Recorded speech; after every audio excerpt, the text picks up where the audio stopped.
Welcome everybody to another story of You for a Few. True or almost true stories of life back in the Appalachian Mountains.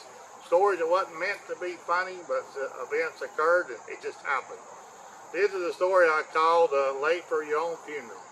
My dad was a Southern Baptist preacher, and we would do funerals, and we'd go out to graveyards and all the time, and I'd go with him. Well, it's from my book, so the story happened is we didn't really embalm people back at that time, and they would have the funeral at their house, and we just meet them at the graveyard, which is back out in the woods like this. Well, the thing was, there was no road signs, there was no anything to go by. You just go by a certain oak tree and cut, or you go by an old barn, and you just find your way. Well, I didn't know where we was going. Daddy didn't know where he was going, but he thought he knew where he was going. So that led into a mess.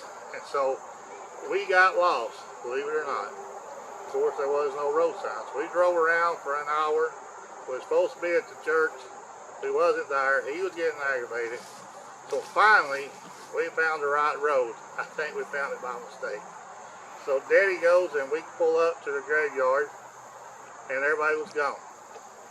We looked around, there was two men sitting over there covering stuff up, and had their backhoes stuck over to the side.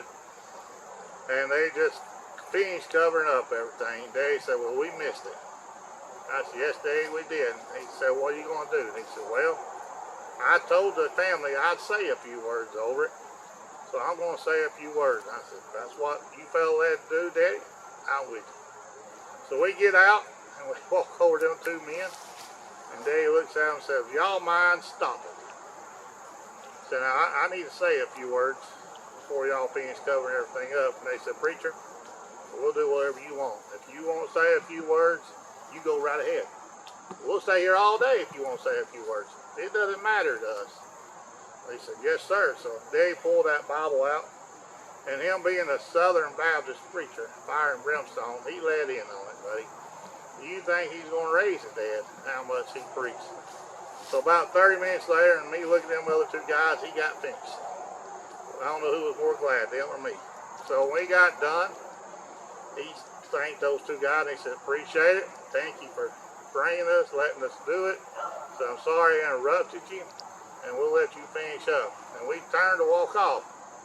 And this big, tall man, them overhauls that little cap on. He said, wait a minute, preacher. He said, before you leave, I got to ask you a question.